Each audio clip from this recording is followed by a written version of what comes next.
and welcome to our first tier list for Ring of Pain items. As you can see, we are starting with the head slot.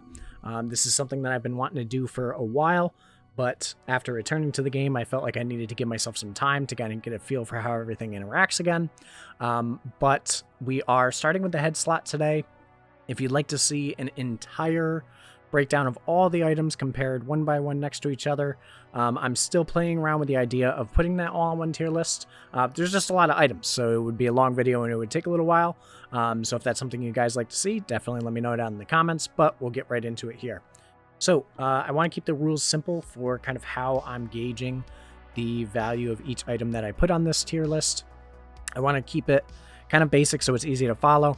So as you can see in our head section of the tier list, we have everything spaced out or broken up into their rarity, starting with our commons into our rares and then epics and legendaries, because one of the big rules about how I'm going to be grading these items is I'm thinking about when you're picking these up in a run, right? So generally your commons you're going to be picking up earlier, your blues and purples you're going to be picking up in the mid game, and your legendaries you're going to be picking up in the end game. So if you see a common item ranked higher than a gold item, it doesn't necessarily mean like one for one that item's better than this item, but at the point that you pick it up in the run, that's what we're judging that value based off of. Also, I'm going to try and stay as objective as I can with this. Obviously it is a tier list, so there's always going to be some of my own personal preferences kind of thrown in the mix, but without further ado, we'll jump right into it. So Chaotic Underwear, oddly enough, being our first item, I think is going to be our first S tier item. So why is Chaotic Underwear S tier? It's the only item in the game that has the potential to give you an infinite stat, being infinite speed, while also dropping that stat. So if you're not familiar, Chaotic Underwear reverses the order of combat.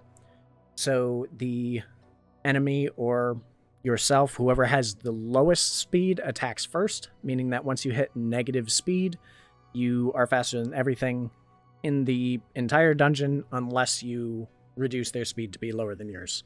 So being that there's really no other item that gives you an infinite stat like this does, and it also being potentially free, because you can get it out of a white chest in your first room, and speed already being a dump stat that's easy to drop, it's really just kind of a no-brainer. This is a fantastic item in any build where you can manage to get through attacking second early on. So this coupled with defense is very solid.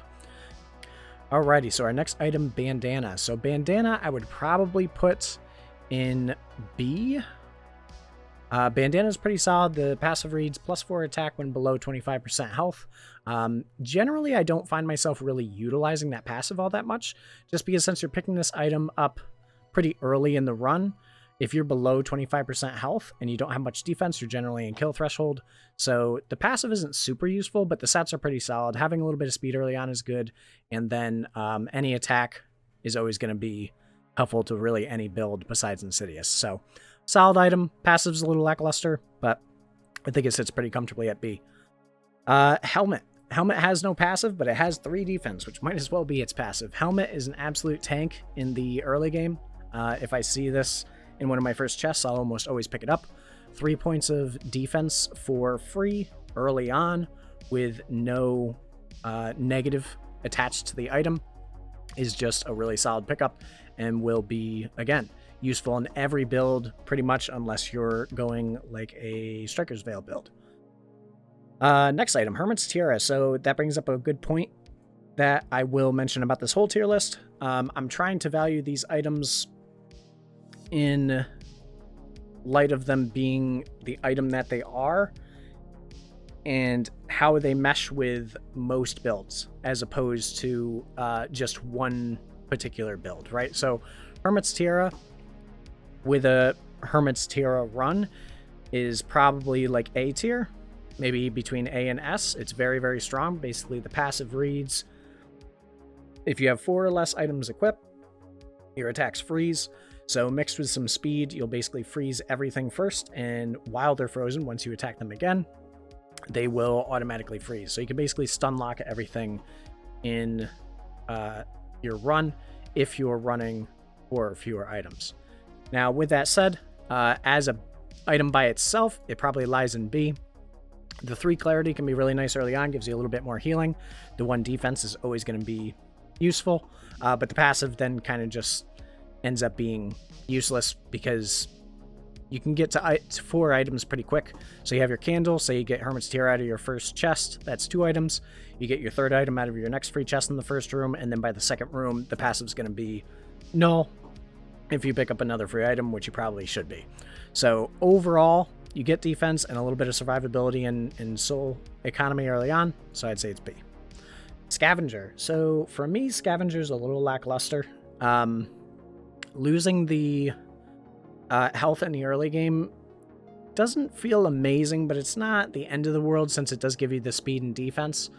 The big struggle I have with this item is the fact that it has a passive that has an item number requirement, but the benefits of it don't really translate super well into any benefits for you in the future. So the passive reads gain 1 clarity on kill if you have 3 or fewer items equipped.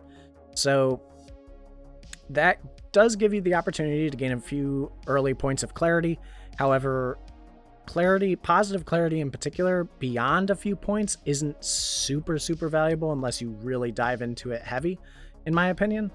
So since you're losing health and you're getting a passive that's kind of okay, but is going to be, again, void after the first room because you'll have your candle.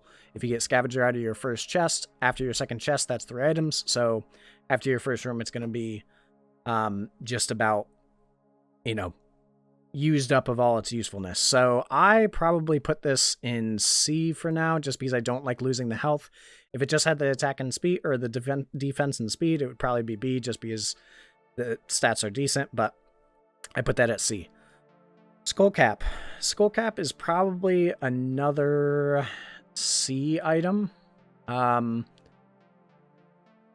feel like it's decent, but it always feels like my early game is missing something when I pick up Skullcap. So if this health was something else, it has like its stats feel too split for me, right? The defense is great. Defense and health together is generally pretty solid, but since it's only 1 point and then you get 1 point of clarity, it kind of just feels like it's trying to do a little too much. And so it doesn't really do anything great. It doesn't have any passive, so you're just picking it up for the stats. And especially if you're playing like a candle that has negative clarity to start, this 1 clarity can feel kind of useless. So I would put that at C, just because if I see any of these other items, I'm probably picking them up over Skullcap. Also, another quick disclaimer, we're focusing mostly on a single candle run. So some of these items will be different if you're playing some of the other candles, like Inverted Candle or Ox Lantern or whatever. But we're focusing on just a normal single candle run. Striker's Veil. Striker's Veil is another interesting item. So similar to Hermits Tia, this could be like between A and S. And then if not, I'm almost between B and C. I'll probably leave it in B because I know I don't like this item a whole lot, but its utility is certainly there. So the passive reads 5% crit and dodge chance for every negative point of defense. So this is another item that you can hang on to into the super late game. And it does provide you an easy way to max out both your crit and your dodge at 80%. However, that's at the expense of your defense. So I might be a little biased towards this just because I'm such a lover of defense, but you do get to attack. The only real struggle I see with this item is that if you're picking it up early, you have to address the defense right away. And since it's also in a head slot with another high defense item being Helmet, it can be a little tough to do that. But that's really the biggest thing, that it's kind of like Chaotic Underwear, where it has an early kind of detriment to it, where you're going to be low defense and taking a lot of damage. But if you can get through that, you're looking at a relatively potent build. I might even pop it up to A, because I feel like I don't value this item enough, because the early game can be a little tough with it, or tricky with it, but it is a very, very good item. Tiny Crown is a meme item. The only good thing about it is 5% dodge, which you don't really, 5% dodge you can get on a bunch of different items. So this is just for some hidden content in the game. no good. You never really need to pick it up. Cover of Darkness. Alrighty, so Cover of Darkness is very solid as we work into our rare items. The passive reads ranged creatures attack range reduced by 1. So most ranged creatures have an attack range of 2, so you effectively kind of have the damage. And considering biobags their damage when they're using their ranged attack doesn't take into account your defense. Reducing that range or reducing that damage as much as you can definitely be helpful, especially if you're going for lower HP builds or if you just don't have a bunch of HP built. Gives you 1 attack, 5 speed. Being that it's a rare item, the speed can still be pretty relevant since it gives you so much, and it can be something that you pick up, before depth 5. So just a solid item overall. You can keep it into the late game. It can help a build. It doesn't necessarily overly enhance a build, but definitely solid all around. So I think I'll probably leave that at B for now. Dealer's Hood. Dealer's Hood is very solid as well. I would probably put Dealer's Hood at A, just because of the prevalence of negative clarity currently in Ring of Pain. So Dealer's Hood reads that for every 2 points of negative clarity you have, Yes, for every 2 negative points of clarity that you have, you reduce the cost of rerolls by 1. So if you had 0 clarity and you pick this up, you're already benefiting from a 2 soul cost reduction on your rerolls. And then negative clarity, as it would be another dump stat if you were building into it at all, you can get really, really cheap rerolls throughout a good majority of your run. So as far as economy goes, this is great for putting a build together. Generally, I won't keep it into the hyper late game, but it can definitely help with your early to mid game. Also, considering it has 1 attack and 2 defense, you can keep it for a while if you find no other helmet that's better, and still benefit from the passive if you have negative clarity. So Dealer's Hood is definitely a solid pickup. Iron Grinder. Iron Grinder is a subset of items that I find interesting. However, I don't utilize them all that much. So the passive reads, when replacing an equipped brood item set, gain the primary stats of the replaced item. So this is why I mentioned single candle being our focus, because Iron Grinder is amazing in a brute only run on selective stone, right? But otherwise, it's a little lackluster because you have so many other sets to choose from, right? So there's 5 sets, you have 13 slots. You generally aren't going to have a ton of one particular set. Seeing as this one is specific to the brute set, you would also need to be focusing on the brute set to get as much value out of this as possible. What I generally feel when I see this item pop up is that, oh, that would be really solid if I have brute items to replace. And then I look through my inventory at the time, because we're in the early to mid game, so I don't have a ton of items, but I'm really looking for the most value out of everything I pick up. And I'm like, well, I don't really have any brute items, so I'd have to keep this for a while, but I would probably end up replacing it later. So I'm going to leave this probably at B for now. I'm almost tempted to put it down to C, because I would take Cover of Darkness over this almost every single time. So if we're talking a single candle, I think I am going to put it at C, because losing the 2 defense definitely doesn't feel great, especially if this is your first blue you're picking up. And then 5 HP does feel good, but HP isn't super helpful without defense, right? So you need defense to make your HP effective, in my opinion. And that's just kind of a general theme in most games, is HP is great, defense is great, but without both of them, they have their weaknesses. So I'm going to put that at C for now. And like I said, the passive can be good, but in normal runs, I find it hard to utilize.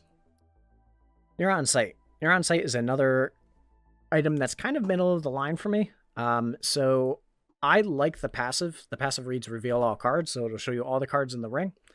The only, quote-unquote drawback or negative, or not even a negative, but just something that doesn't help it shine past other items, is the fact that the reveal all cards isn't overly useful in most cases.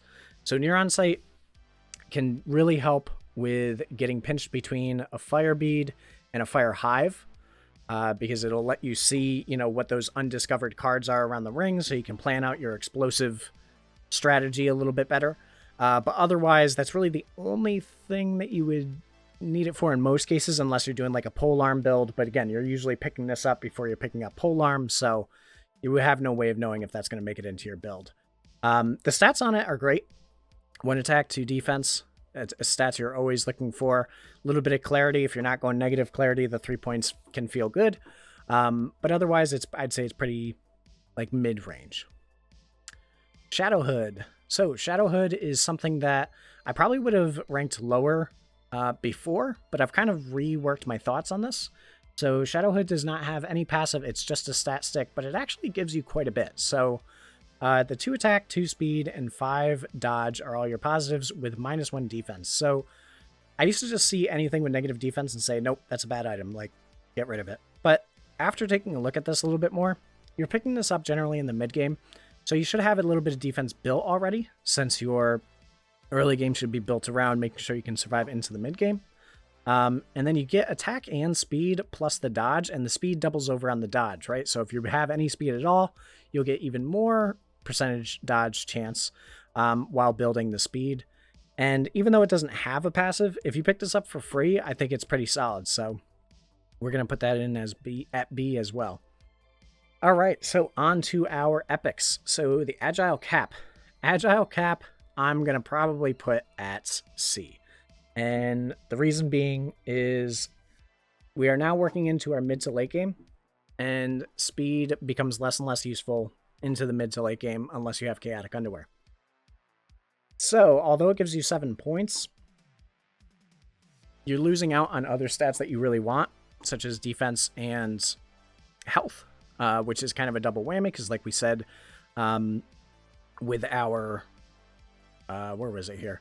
Our Skullcap and some of our other items, having defense and health together are really huge, and losing them together is even a greater sum, right? So the speed can be, again, kind of like Shadoow Hood, it doubles down with the dodge chance that you get. If the dodge chance was a little higher, maybe I would feel differently about this. But the fact that you lose health and defense, I just can't mark this very high because there's much better options within its rarity set. Blindfold. Alrighty, so Blindfold. Passive reads immune to intimidate. This is an item that I think is really solid, and I wish the passive was a little bit better, but I can't knock it for what it does. So I'm probably going to put this at A, because 4 attack is pretty huge. This can be a nice transition item into the start of a highly, heavily attack-based build, and it gives you defense, and you're getting negative attack, negative speed. But that's really the easiest stat to drop. So I'm usually not too worried about dropping speed if you're giving me a lot in return, which in this case, you give me 5 points in other stats and a passive that's okay. Immune to intimidate lets you get past your constrictors and some other items or some other enemies. But intimidate generally isn't something that you need to be too worried about, especially into the late game when you do have some more health and defense where you can just kind of ignore those enemies. But overall, good stat stick. The passive is okay, so I'm going to put it at A. Brittle Wreath. All right, so Brittle Wreath is something I've been experimenting with a little bit more recently. So the passive reads, targeted spells inflict 6 petrify to the target creature. As a base item with that passive, it can be decent. The only drawback to it is that it has basically an internal cooldown of whatever your spell is. And spells, your books are generally, they're going to help your build, but you're usually not seeking out one particular book to be like, okay, this is what's going to make my build. So I find it kind of hard to utilize Brittle Wreath's passive for massive gains because, it has a 2 or a 3 or a 5 turn cooldown, and I can only utilize it so often. So it's kind of like just sitting in my inventory if I don't have my book on cooldown. With that said, with an unstable tome, that gives your books 1 turn cooldown. This can be very potent. Also, if you have something like a soul cannon, it can be very potent. But as a standalone item, it's pretty middle of the line.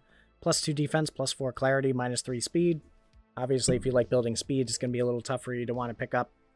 But the stats are okay otherwise. I'd say in most cases, I'm probably picking up Blindfold over Brittle Wreath, just compared to within the same rarity. But I'm definitely picking up Brittle Wreath over Agile Cap. So I think that sits pretty comfortably in B. Crown of Clarity. Crown of Clarity is kind of like Hermits Tia, sorta, in the way I'm like processing it in my head. But Crown of Clarity could be S tier or it could be C tier. And the reason I say that is the passive of Crown of Clarity is that it doubles your clarity.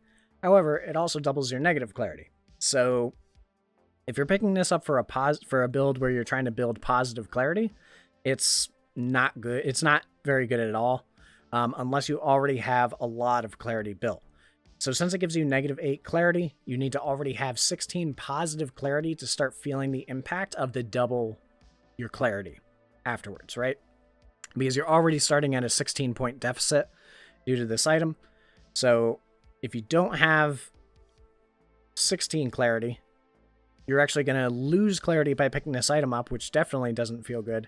And then you have to build it back up to start reaping the benefits of the item. So not very good for positive clarity builds. It used to be. For negative clarity builds, it's insane.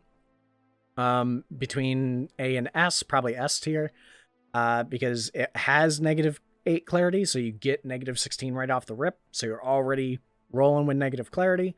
And then any negative clarity you dump on that, you're immediately feeling that impact, which is kind of the difference between those two routes, why my rating on it would be so high or low.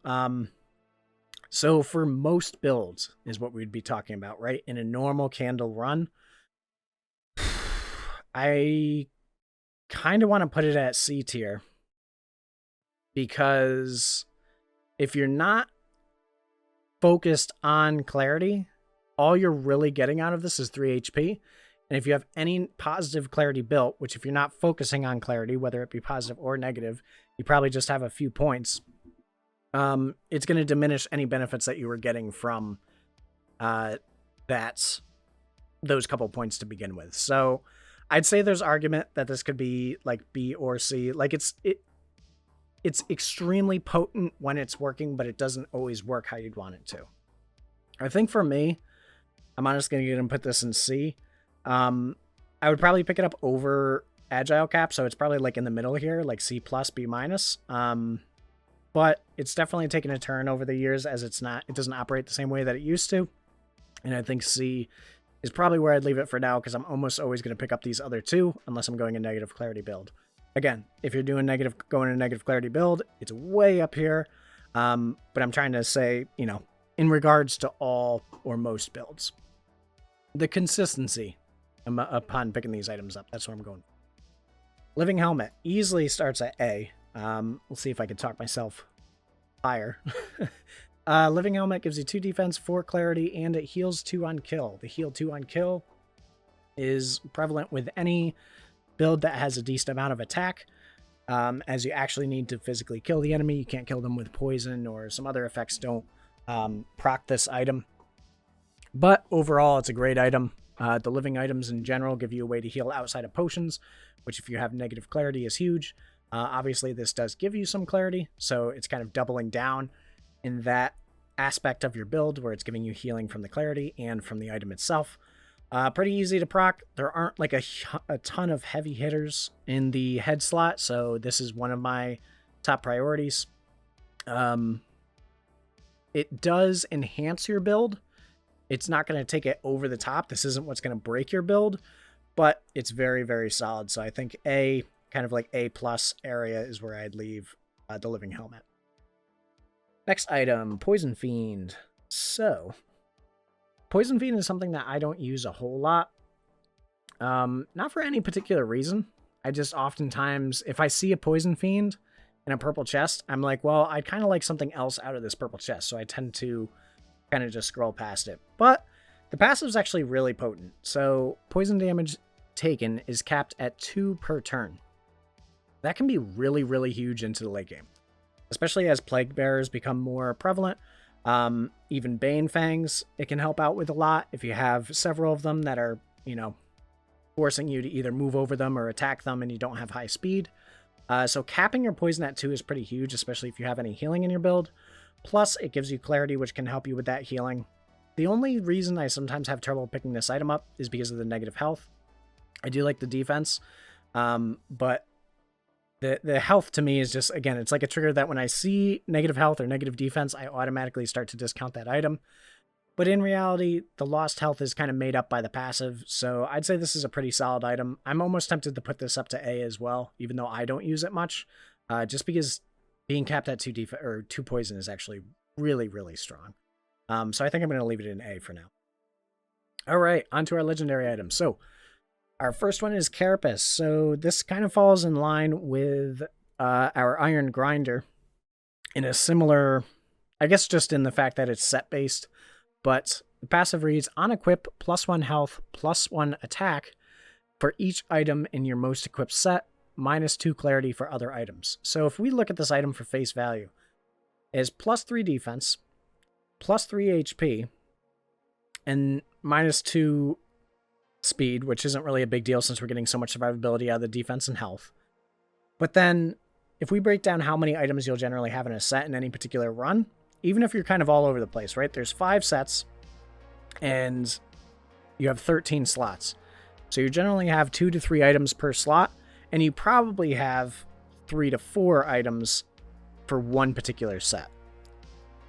So right off the rip, you're going to get between 2 and 4 health and attack on top of what this item already gives you in its stats, basically just for free.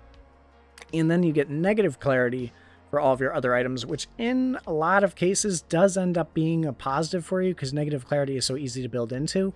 I won't value that too much simply because that would be a build that you're going for specifically. So I'm trying to look at kind of the base value of the item in a bubble, but also how it affects most builds.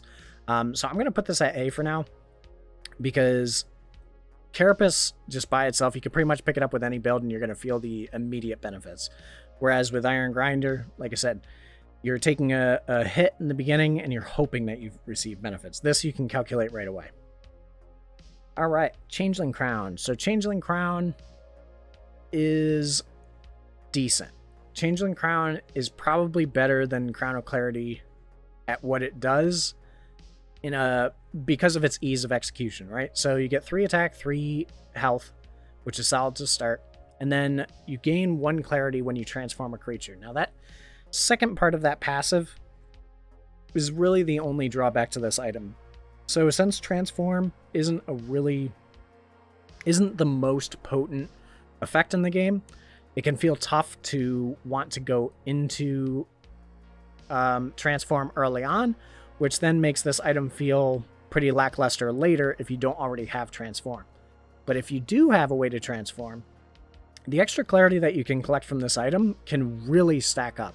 So it's 1 clarity whenever you transform an item, 3 attack, 3 health, you can gain a bunch of clarity if you have a transform item. Since the transform items aren't super sought after, at least in my opinion, I'll probably put this at B in terms of legendary items because it's okay, but I'm not going to usually bank on picking this up.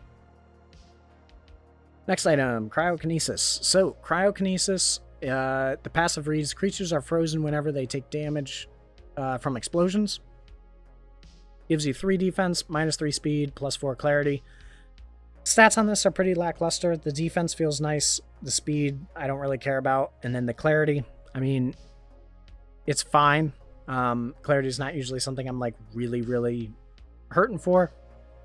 So with the passive being okay, creatures are frozen whenever they take explode damage. That means if a bead blows up, it's going to freeze the enemies around it. It can be definitely pretty solid. There are a couple builds that utilize this very well. However, in most cases, it's going to feel like it's kind of in a realm that you're not really searching for. So I would say this probably also lands in B, just as in most cases, it's not something you're like banking on, but it can still be a solid item with its clarity and defense. Also, a little bit of explosion protection is nice. It stops chain reactions, so that's something to be said for it. Alrighty, focus. Focus, I think, is just a dated item. I'm probably going to put focus at C. And the reason for that is you gain 1 soul damage. So your attacks deal 1 soul damage per 3 clarity. And that's really the problem, is the 3 clarity. So I think when this item was created, Crown of Clarity still had no negative clarity stat, right? Not that it would like impact this directly, since you can't have both these items at the same time, but because Crown of Clarity didn't have any negative stat, it encouraged you to build clarity more often, which would then set you up better for using focus. Whereas now, 3 points of positive clarity is a bit more difficult to want to prioritize. So unless you already have a ton of clarity built up, then this item kind of falls flat, because it gives you 2 defense, which is nice, -4 speed, which is kind of a heavy burden. I mean, at this point, you've probably either decided you're going to go speed or not, so it really still doesn't matter. And then it gives you 6 clarity, which if you have 0 clarity, great. It gives you 2 soul damage. But even if you have 30 clarity built, that's going to give you 10 soul damage, which is nice. It's unmitigated damage that can kill.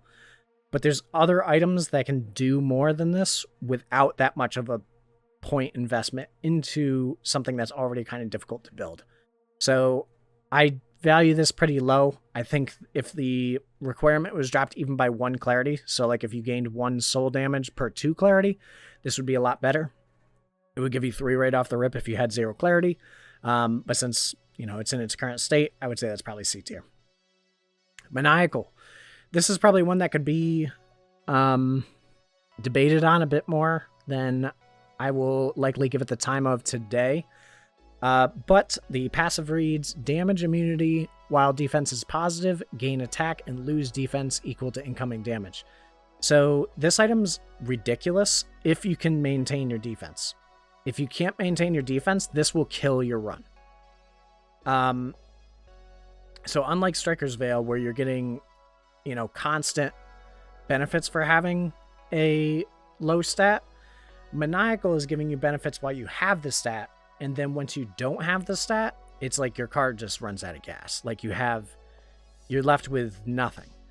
Because you go from being invincible while you have defense to then that moment you tick over to not having defense, you're going to take, 25 damage from the first loom bird you run into. Which in the late game, I feel like it's hard to take that risk that late if you're going for, if your objective is to win the run, which generally I think it's going to be. So the stats on it are pretty good. So 5 defense, that gives you some time. High speed, which I think is where this item excels the most, and high crit. So it's giving itself the benefit of the doubt, because you need all of these things to make this item work. You want to be attacking first, and you want to be attacking hard. And then you want to build up as much defense as you can. It can be nice. This item's nice if you have like a Soulcraft on you, so you can pick it up, maybe get a couple points of attack if you're kind of like uneven in your stats. Maybe you have like 40 defense and you only have 16, 17 attack. You can maybe sack some of that defense to get your attack back up and then just Soulcraft it.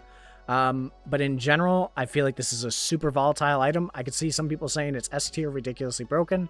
I could see some people saying I never picked this up, I hate this item, it's D tier. I think generally I'm going to say it's between A and B.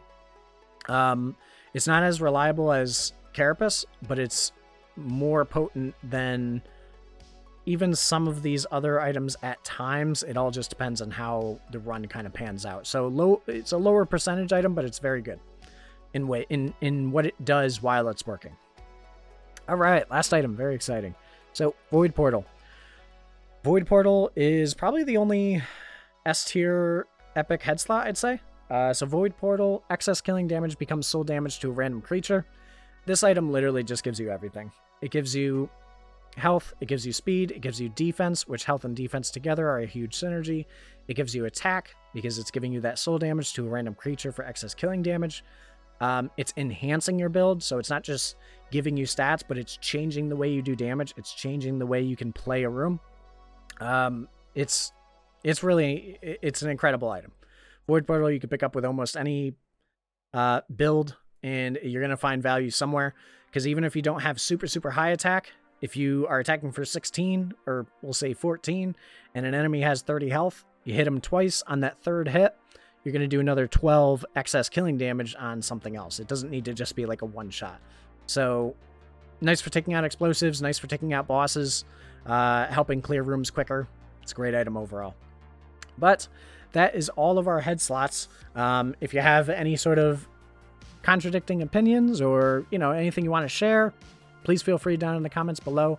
I'm going to do all of the item slots at first, and if you guys want to see the entire breakdown of the whole tier list, like put together all in one list, let me know and we can work on that. But I hope you guys enjoyed. Catch you in the next one.